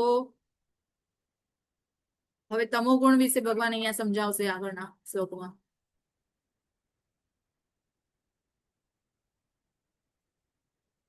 આ રજોગુણનું બધું આપણે કીધું. સ્ત્રી પુરુષ વિશે આકર્ષણ, છે ને, રજોગુણમાં ગણવામાં આવે છે. પછી ભૌતિક આનંદ અને ભાવના સંતોષ માટે જંકના સમાજ, રાષ્ટ્ર વગેરેમાં, છે ને. તો એ બધું રજોગુણમાં આવી જાય. પછી હવે આગળ ભગવાન શું કહે છે 14.8 તમ વિશે સમજાવશે. તમ એટલે શું? તમોગુણ. તો એમાં શું હોય? પ્રમાદ, આલસ્ય, નિંદ્રા. તો આ એના મુખ્ય લક્ષણ છે તમોગુણના. તો હે ભરતપુત્ર, એમ જાણી લે કે અજ્ઞાનથી ઉત્પન્ન થતો તમોગુણ સર્વ દેહધારી જીવોનો મોહ છે. આ ગુણના પરિણામો ઉન્માદ, આળસ તથા નિંદ્રા હોય છે કે જે બદ્ધ જીવને બાંધે છે. હવે તમોગુણી વ્યક્તિ હોય ને આપણે કોઈને જોઈએ ને તો ખબર પડવી જોઈએ. હવે આ આપણે જયારે સમજીએ છીએ, આ જ્ઞાન વિશે આપણે જાણીએ છીએ, તો આપણે કોઈની સાથે થોડાક સમય માટે રહીએ તો આપણને એનું જે કાર્યકલાપ હોય એના ઉપરથી આપણને ખબર પડી જાય કે આ વ્યક્તિ છે એ કયા ગુણમાં છે ને. જે ભગવાનની સેવા અને આરાધના આખો દિવસ કરતા હોય એ લોકો શુદ્ધ સત્વમાં આવી જાય. સત્વગુણ નથી, એ લોકો શુદ્ધ સત્વમાં છે. પણ જે લોકો આખો દિવસ નોકરી ધંધાની વાતો, પૈસા કેવી રીતના વધુ કમાવા એના વિશે વિચારતા હોય એ બધા રજોગુણમાં આવી જાય.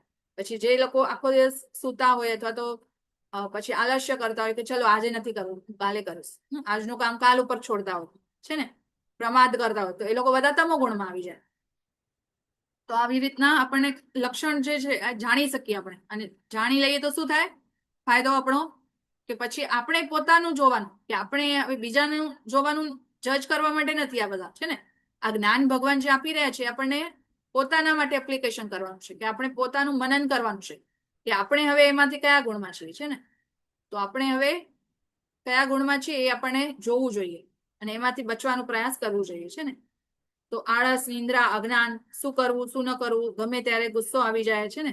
રેલવે સ્ટેશન ઉપર અગર કોઈ બેઠું હોય ને કોઈ પૂછી લે કેટલા વાગ્યા, તો પછી એકદમ આમ હું એટલા માટે બેઠો છું અહીંયા તમને જવાબ આપવા માટે.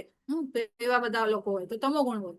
પછી બીજું કેવું ખબર પડે આપણને કે તમોગુણી છે? તો ઘણા બધા શું હોય, કોઈ જમવાની પ્લેટ આવે એમાં શાકમાં થોડું મીઠું વધુ હશે તો ફેંકી દેશે થાળી અને ગુસ્સો કાઢશે બધાનો છે ને. તો એવા લોકો પણ તમોગુણી હોય. પછી આરામ, નિંદ્રા, 12 કલાક સુધી સુતા હશે છે ને, તો આગળ એવા લોકો વધી ન શકે છે ને. તો નાનામાં નાની અને તો એને લાગે મને હજી વાર છે, પૈસા કમાવામાં જેટલું પાપ કરવું હશે એટલું કરશે અને મુક્તિની કોઈ તક નથી. હવે આવા જે લોકો હશે તમોગુણી હશે એ લોકો એટલી નિંદ્રામાં અને પાપમાં અને નોનવેજ ખાશે, પછી દારૂ પીશે, નશો કરશે, તો એવું બધું એ લોકોનું જીવન પણ હશે છે ને. તો એના ઉપરથી આપણને શું ખબર પડશે કે આ લોકો નું તો પતન જ થવાનું છે, નિમ્ન કોટીમાં જશે. પ્રાણીઓ જે આપણે 84 લાખ યોનિઓ જોઈ છે એમાં એ લોકોનું થશે છે ને પતન. તો એવી રીતના તમોગુણ જે છે એવી રીતના બાંધે છે.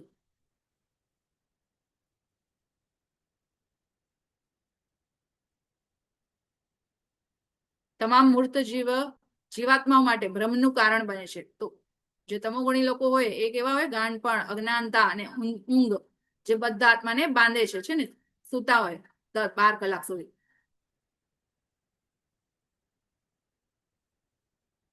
છ કલાક આપણા માટે સુવા માટે પૂરતું છે, પણ નહીં, આ લોકો 10 થી 12 કલાક સૂશે છે ને. નિંદ્રા એટલી બધી ઇમ્પોર્ટન્ટ છે જ નહીં. 6 કલાક સુધી તો આપણને ઘણું થઈ જાય, પણ નહીં, આ લોકો તમોગુણીમાં હશે એ લોકો 12 કલાક સુધી નિંદ્રા લેશે. કોઈ દિવસ સન્ડે હોય, કોઈ જોઈએ તો 1-2 વાગે ઉઠે, રાતના 2 વાગ્યા સુધી જાગશે ને પછી બપોરના 2 વાગ્યા સુધી સુતા હશે, તો એ બધા તમોગુણીમાં આવી જશે, નિંદ્રા વધુ કરે છે ને.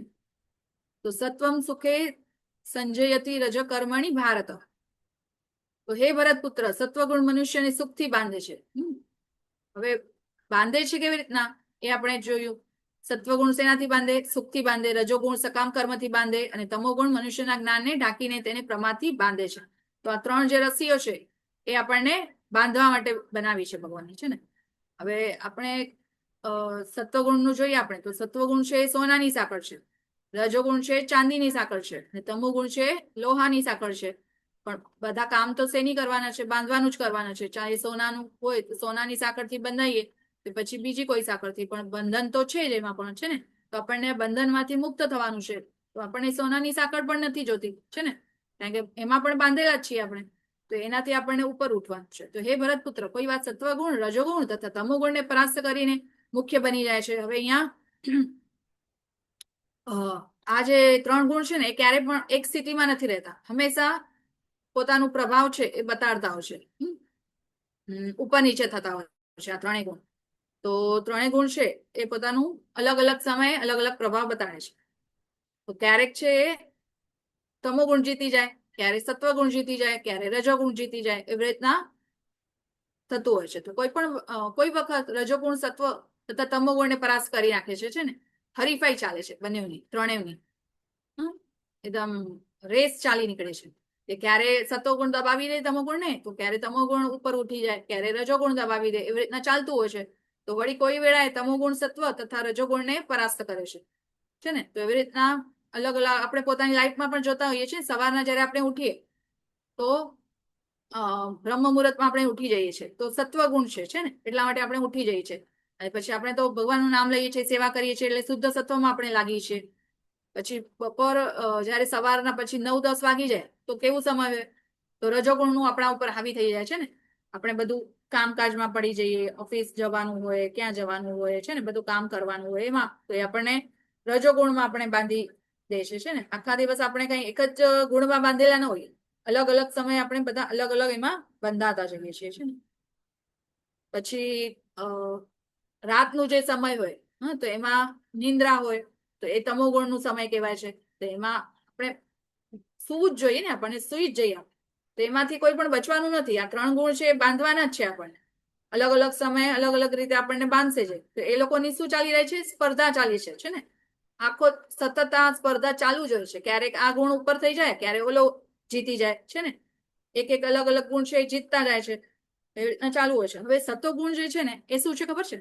સત્વગુણ છે આ છે શું કહેવાય ને, પ્લેન જ્યાંથી મળે ને, હવાઈ અડ્ડો કહીએ ને આપણે, તો એ છે. તો એ એરપોર્ટ છે. તો જ્યાંથી ભગવાનના ધામમાં આપણે જઈ શકીએ છીએ. તો ત્યાંથી જ ફ્લાઇટ છે આપણી ઉપર છે. સત્વગુણમાં હશું તો ત્યાંથી આપણે ભગવાનના ધામમાં જઈ શકશું છે ને. પણ બીજા લોકો તો નહીં જઈ શકે, નીચેના જે છે રજોગુણ અને તમોગુણ. તો એ સત્વગુણ જે છે ત્યાંથી આપણું પ્લેન જે છે ઉપડશે. તો પ્લેન ઉપાડવા માટે એમાં બેસવું તો જોશે ને આપણને સત્વગુણમાં. તો એ આપણે કેવી રીતના આપણે એમાં જઈ શકશું? તો ગુરુનો આશ્રય આપણે જયારે લઈશું તો આપણે એ જે પ્લેનમાં બેઠા અને પછી આપણે એ ઉઠશું, એટલે કે હરિનામ જયારે લઈશું આપણે છે ને, હરે કૃષ્ણ કૃષ્ણ કૃષ્ણ હરે હરે, હરે રામ રામ રામ હરે હરે, એવી રીતના આપણે જયારે જપ કરશું, 4 નિયમોનું પાલન કરશું આપણે, તો આ જે 3 ગુણ છે એમાંથી આપણે ધીરે ધીરે ઉપર જશું. તો આવી રીતના જયારે આપણે કરશું તો આપણે ટિકિટ લીધી એવી રીતના કહેવાશે છે ને. તો આપણે ટિકિટ લઈશું ત્યારે આપણે પ્લેનમાં બેસી શકશું. તો આ બધી ટિકિટનું ચાર્જ છે ને, હરિનામ લેવાનું, 4 નિયમોનું પાલન કરવાનું. તો એવું બધું કરશું તો આપણે પ્લેનમાં બેસીને પછી ધામમાં આપણે જઈ શકશું. તો ગુરુનો આશ્રય લેવું જોઈએ આપણને છે ને. ગુરુ છે એ હાથ પકડીને આપણને ક્યાં લઈ જશે? ગોલોકધામમાં લઈ જશે. તો રજોગુણ તમોગુણમાં એરપોર્ટ નથી છે ને. એરપોર્ટ ક્યાં છે? સત્વગુણમાં જ છે. તો સત્વગુણમાં એરપોર્ટ છે, ત્યાંથી પ્લેન પકડી શકશું. અને પણ ખાલી બેસી જવાથી નહીં થાય છે ને. એરપોર્ટમાં આપણે જઈએ, પ્લેનમાં પણ બેસી જઈએ ખાલી, તો બેસી જવાથી શું થશે? નહીં થશે છે ને. ખાલી ટિકિટ લઈ લઈશું તો પણ નહીં થાય. બેસીને પછી આપણને એમાં ગુરુ લઈ જશે. એટલે ગુરુ તો હોવા જ જોઈએ આપણને છે ને. તો ખાલી સત્વગુણ છે એ સોનાની સાંકળ છે, રજોગુણ ચાંદીની અને તમોગુણ લોહાની સાંકળ છે. તો આ ત્રણેય છે આપણને બાંધે છે. તો આપણે આગળ પણ જોયું ને કે સત્વગુણ સુખથી બાંધે છે, રજોગુણ સકામ કર્મોથી બાંધે છે, અને તમોગુણ છે આળસ, નિંદ્રા અને પ્રમાદથી અને અજ્ઞાનથી બાંધે છે ને. તો જ્યારે શરીરના સર્વ દ્વાર જ્ઞાનના પ્રકાશથી પ્રકાશિત થઈ જાય છે ત્યારે સત્વગુણના વ્યક્ત થવાનો અનુભવ કરી શકાય છે. હવે ખબર કેવી રીતના પડે? અર્જુન પૂછે છે, ખબર કેવી રીતના પડશે કે કોઈ સત્વગુણમાં સ્થિર થઈ ગયું છે? તો ભગવાન શું કહે છે કે જ્યારે કોઈ વ્યક્તિના જે આ દ્વાર છે, કેટલા દ્વાર છે આપણા? હરે કૃષ્ણ 9 માતાજી. હા, તો 9 દ્વાર કયા કયા છે?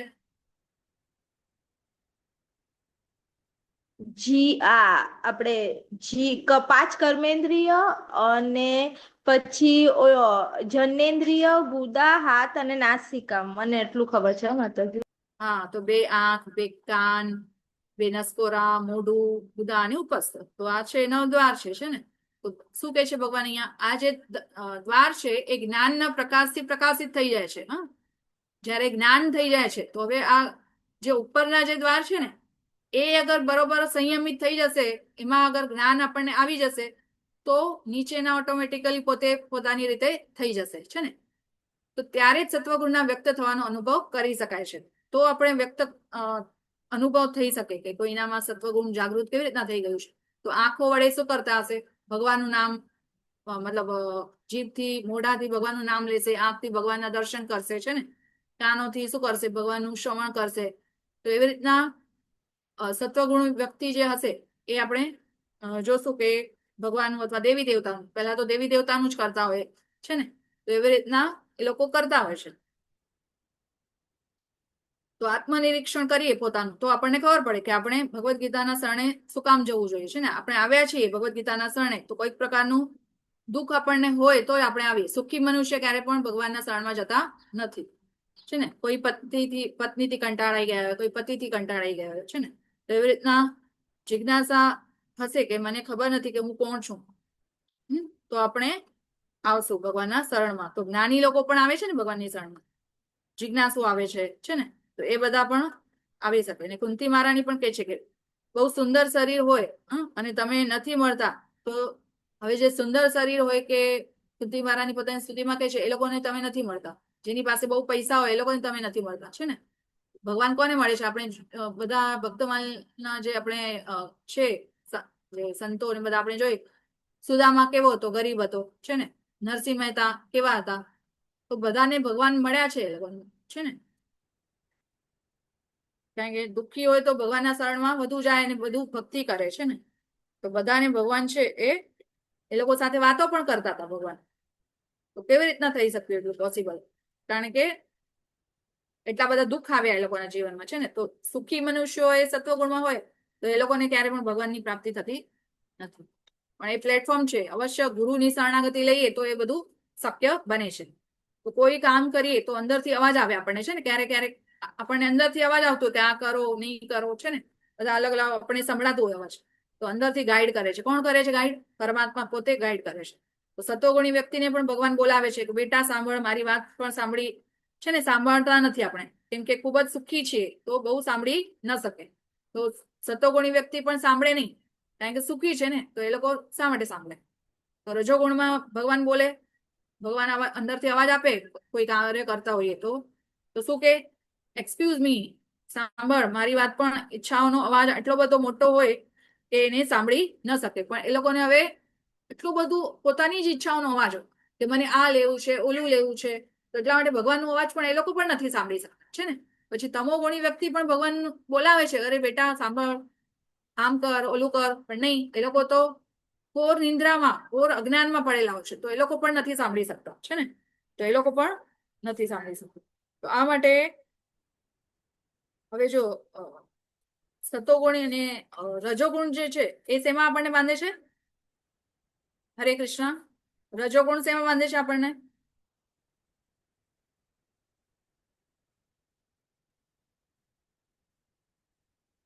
સકામ કર્મથી બાંધે છે ને. તો રજોગુણ છે એ સકામ કર્મથી બાંધે છે. તો એમાં શું હોય? લોભ હોય. લોભ અને વધુ જોઈએ, લાલચ હોય. તો એના માટે છે ને એક સ્ટોરી છે, નાનકડી કહું છું તમને. તો એક દિવસ છે ને 4 બ્રાહ્મણ હોય છે. તો એ લોકો કાશીમાં ભણીને આવે છે. અને કાશીમાં ભણીને આવે છે ને એટલે પછી એક સાધુ પાસે જાય છે કે હવે તો અમે ભણીને આવ્યા છીએ, હવે અમને લગ્ન કરવા છે તો પૈસા તો જોશે જ અમને. તો હવે પૈસા ક્યાંથી કમાવીએ ને શું કરીએ, કેવી રીતના કરીએ, ક્યાં જઈએ? તો સાધુ કહે છે કે તમે છે ને કામ કરો, તમે હિમાલયમાં જાઓ, હિમાલય તરફ જાઓ. અને ઓલો સાધુ હોય છે એ શું આપે છે? હાથમાં ડિવેટ આપી દે છે બધાને. એક ફાનસ જેવું હોય ને એ આપી દે છે. પછી જાય છે હિમાલય તરફ. તો એક જાય છે, પછી ઓલો સાધુ કહે છે કે તમે જશો, ચાલતા હશો તો તમારી ડિવેટ છે ને પોતે ઓટોમેટિકલી પડી જશે. તો ત્યારે તમે ત્યાં એ જગ્યા ઉપર ખોદશો ને તો તમને ત્યાંથી ધનની પ્રાપ્તિ થશે. અને સોનું મળશે, ચાંદી મળશે, લોહો પણ મળશે. તો સોનું જ્યારે મળશે ને તો તમે સમજી લેજો કે હવે એનાથી ઉપર તમને કાંઈ મળશે નહીં અને તમે પાછા આવી જશો. તો જાય છે 4 બ્રાહ્મણ. પછી જાય છે તો એક રસ્તા ઉપર એક બ્રાહ્મણના હાથમાંથી ડિવેટ પડી જાય છે. અને પછી ત્યાં ખોદે છે તો ત્યાંથી એને લોખંડ મળે છે, બધું ધાતુ મળે છે લોખંડની.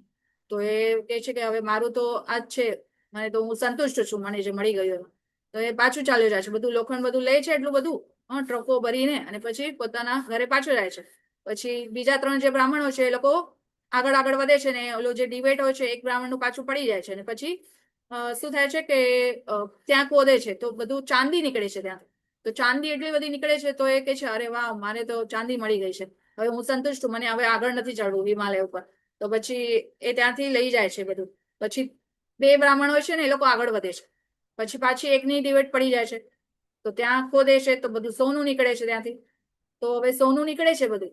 તો પછી હવે શું થાય છે, ઓલો બ્રાહ્મણ હોય છે, બીજો એક બ્રાહ્મણ હોય છે, 2 બ્રાહ્મણ બચ્યા હતા ને, તો એ કહે છે કે આપણે બંને છે ને હાફ કરી લઈએ સોનાને. કારણ કે ઓલા સાધુએ શું કીધું હતું કે સોનાથી ઉપર કઈ મળવાનું નથી, તો પછી હવે આપણે ઘરે જતા રહીએ લઈને.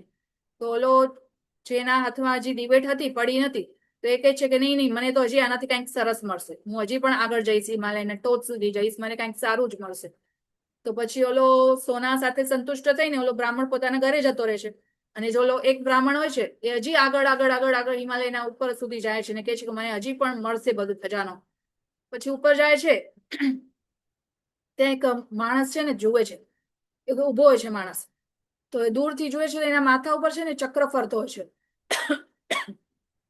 તો ચક્ર ફરતો હોય છે તો પછી પૂછે છે કે અહીંયા ખજાનો છે, તો એ કે છે નથી અહીંયા ખજાનો.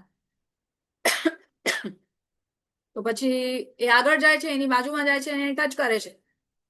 જેવો એને ટચ કરે છે તો એનું માથાનો જે ચક્ર ફરતો હતો એના માથા ઉપર આવીને બેસી જાય છે. પછી ઓલો બ્રાહ્મણ કે છે અરે આ શું થઈ ગયું, એનું ડિબેટ પડી જાય છે ત્યાં. પછી એ કે છે કે અરે આ શું થઈ ગયું, તો એ કે છે કે હું તો અહીંયા 2000 કરોડ વર્ષથી અહીંયા ઉભો છું, આ છે ને કુબેરનું ખજાનો છે, અહીંયા જે પણ આવે લેવા માટે તો એના માથા ઉપર આ જે ચક્ર છે ને ફિટ થઈ જાય, એની રક્ષા કરવા માટે ઉભો છે. તો હવે હું પણ અહીંયા ફસાઈ ગયો હતો, પણ હું જ વાટ જોતો હતો કે કોણ હવે મારાથી પણ લાલચી માણસ આવે અહીંયા અને એના ઉપર ચક્ર બેસી જાય. તો એવી રીતના ઓલો જે બ્રાહ્મણ હતો એ અહીંયા ફસાઈ જાય છે અને એ કહે છે કે ઓલો જે બ્રાહ્મણ હતો પહેલા વાળો જે માણસ હતો જે ચક્ર ઉપર જેના માથા ઉપર ચાલતો હતો, તો એ કહે છે કે હવે છે ને તને ભૂખ પણ નહીં લાગે ને પ્યાસ પણ નહીં લાગે, તું અહીંયા જ ઉભો રહીશ હવે સ્ટેચ્યુની જેમ. અને હવે 2000 કરોડ વર્ષ સુધી જ્યાં સુધી બીજો તારા જેવો લાલચી નહીં આવે ને ત્યાં સુધી તું અહીંયા ને અહીંયા જ ઉભો રહીશ. અને તારા ખાલી આ જે ચક્ર છે ને એનાથી તારા માથામાંથી હવે લોહી નીકળશે, કારણ કે હવે તને આ જખમ થશે ને આમ ફરશે એટલે, તો એ તને હવે ભોગવવું પડશે અહીંયા. તો કહેવાનું તાત્પર્ય શું છે કે જે રજોગુણમાં એકદમ ફસાયેલો હોય, એકદમ લાલચી, એકદમ ગ્રીડી હોય, હજી જોઈએ છે, એને સોનું મળતું હતું તો એમાં સંતુષ્ટ નહીં થયો છે ને, હજી એને એનાથી પણ સારું જોતું હતું, તો એટલા માટે એવા ફસાઈ જાય પછી ક્યારે એવા માણસો. તો એવા રજોગુણી લોકો હોય એ ટાઈપના હોય. હે ભરત શ્રેષ્ઠ, જ્યારે રજોગુણમાં વધારો થઈ જાય છે ત્યારે અત્યંત આસક્તિ, સકામ કર્મ, ઉગ્ર ઉદમ, અનિયંત્રિત ઈચ્છા તથા લાલસાના લક્ષણો પ્રગટ થાય છે. હવે રજોગુણમાં જે હોય ને, મેં કીધી ને આ સ્ટોરી, તો એવી રીતના બહુ જ સકામ કર્મ, ઉગ્ર કર્મ કરે, બહુ જ. હવે એકદમ એને હિમાલયના ટોચ સુધી જવાની કઈ જરૂર નથી, સોનું નીચે મળી ગયું હતું તો એનાથી સંતુષ્ટ થઈ શકત ને, પણ નથી થતો સંતુષ્ટ છે ને. તો એવી ઈચ્છાઓ છે ને અનિયંત્રિત હોય, એકદમ અમર્યાદિત હોય, લાલસા, એના ઉપર કોઈ કંટ્રોલ જ ન હોય ઈચ્છાઓ ઉપર. તો એવી ઈચ્છાઓ જે હોય એવી લક્ષણ એવા પ્રગટ કરે છે. તો હજી એક એમાં જે સ્ટોરી છે આવે છે, એમાં એવું છે ને કે એક સિંહ હતો, તો એકદમ વૃદ્ધ થઈ ગયો હતો. તો એની પાસે છે ને એક જંગલમાં જતો હતો તો એને એક 2 સોનાના કંગન મળી ગયા, બંગડીઓ મળી ગઈ સોનાની. તો એ બંગડી એને જુએ છે કે આ તો મનુષ્યના કામની છે, મનુષ્યને કોઈને લાલચ આપીશ ને તો એ બંગડી લઈ લઈશ અને મને ખાવાનું મળી જશે, એને પછી હું મારી નાખીશ. તો પછી એ સામે નદીની પાસેથી જતો હોય છે ને, સામેની બાજુથી ને એક માણસ જતો હોય છે. તો એક માણસ જતો હોય છે તો એ જુએ છે વાઘ જે હોય છે, એ કે છે કે અરે આ તો મળી ગયો મને, બકરો મળી ગયો મને. તો પછી એ બતાડે છે, આ જુઓ મારી પાસે સોનાનો બંગડી છે, સોનાની, તમને જોઈએ છે સોનાનું, હું શું કરીશ, મને તો કઈ કામનું નથી આ સોનાની બંગડી, તમે લઈ લો જોઈએ તો, મને નથી જોતું. તો ઓલો માણસ વિચારે છે કે અરે આ તો સોનાની બંગડી આપે છે મને, પણ મને મારી નાખશે તો હું બાજુમાં જઈશ તો મને ખાઈ જશે. તો પૂછે છે માણસ, તો અરે તમે તો, હું તમારી બાજુમાં આવું બંગડી લેવા તો મને તો મારી નાખો તમે ને ખાઈ જાઓ. તો ઓલો શેર કહે છે કે નહીં, હું તને નહીં મારું, મેં મારા ગુરુને વચન આપ્યું છે કે કોઈને હવે હિંસા નહીં કરું, હું બધું હિંસા કરવાનું છોડી દીધું છે, મારવાનું પણ છોડી દીધું છે. તો પછી ઓલો માણસ છે લાલચમાં આવી જાય છે બંગડીની સોનાની, જાય છે બાજુમાં, અને જેવો એની બાજુમાં પહોંચે છે એવો સિંહ તરાપ મારીને એને મારી નાખે છે. તો લાલચ જે છે એના લક્ષણ છે ને, કે હજી આપણને જોઈએ છે ને, તો એનાથી માણસ છે એકદમ મૃત્યુ સુધી પહોંચી જાય છે, અંત એનું આવી જાય છે એમ જ. તો એક ગુણની પ્રધાનતાની ઓળખ છે. તો હે કુરુપુત્ર, જ્યારે તમોગુણમાં વૃદ્ધિ થઈ જાય છે ત્યારે અંધકાર, જળતા, ઉન્માદ અને મોહ વ્યક્ત થાય છે. હવે તમોગુણી જે વ્યક્તિ હોય એમાં શું હોય, એની તમોગુણ ની વધી જાય તો કેવી રીતના ખબર પડે આપણને? તો અંધકાર હોય, અજ્ઞાન હોય, જળતા હોય, એકદમ જળ બની જાય એકદમ જ છે ને. પછી ઉન્માદમાં આવી જાય, એકદમ નશા કરવા લાગે, દારૂ પીએ, ગાંજા ફૂકે છે ને, એ બધા હોય એના લક્ષણ. પછી મોહ હોય એનું વ્યક્ત થાય. તો આ બધા તમોગુણી વ્યક્તિ જે હોય એના લક્ષણ છે. તો તમોગુણી જે વ્યક્તિ હોય એ કેવા હોય, તો એના બધા લક્ષણ છે. તો તમોગુણી વ્યક્તિની પણ એક છે ને, એક છે સ્ટોરી, એક નાનકડી કહી દઉં છું. તો તમોગુણી જે વ્યક્તિ હોય એમાં એક બે છે ને હોસ્ટેલમાં છોકરાઓ રહેતા હતા. તો હોસ્ટેલમાં છોકરાઓ રહેતા હતા અને શું કરે, બહુ જ લેઝી, એકદમ આળસુ. કારણ કે તમોગુણ હોય એ લોકો તો આળસુ જ હોય બધા. તો એક વખત એની બાજુમાં આગ લાગી ગઈ, એટલે કે એના જ હોસ્ટેલમાં જ રૂમમાં આગ લાગી.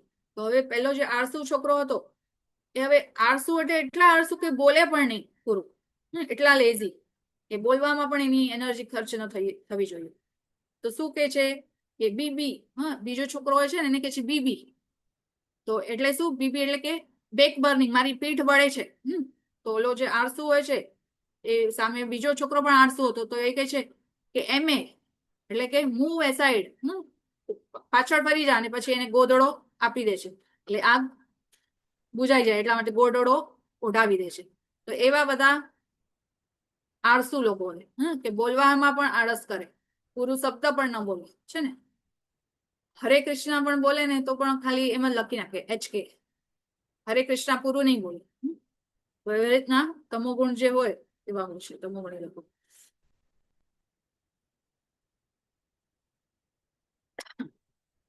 તમોગુણી જે વ્યક્તિ હોય છે એ લોકોના સંપર્કમાં આવવું એટલે આપણે પોતે પણ એવા ગુણવાળા બની જઈએ છે ને. જેવા આપણો સંગ કરીએ એવું આપણને રંગ લાગી જાય છે. તો એવા લોકો જે હોય, જે નશા કરતા હોય, દારૂ પીતા હોય, તો એવા લોકોને આપણને સંગ નહીં કરવું જોઈએ ક્યારે પણ. આખા દિવસ જે લોકો ઘણા બધા છે ને બહારથી સેફ્રોન પહેરતા હોય, સાધુનું વેશ ધારણ કર્યું હોય, પણ છતાં પણ અંદરથી આપણે જોઈએ છીએ છે ને કે હાથમાં હુક્કા પકડ્યા હોય, નશો કરતા હોય, ગાંજા પીતા હોય. તો એવા જે સંન્યાસ, જે સાધુ નું ભેષ ધારણ કર્યું છે ફક્ત, પણ અંદરથી શું છે એ લોકોનું આખું ઘોર અજ્ઞાનમાં પડેલા છે, એ લોકો તમોગુણી છે. તો એવા લોકોથી પણ આપણને બચવું જોઈએ છે ને.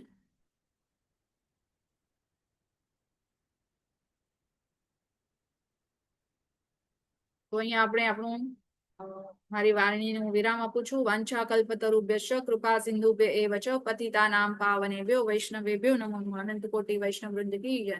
શ્રીલ પ્રભુપાદ કી જય.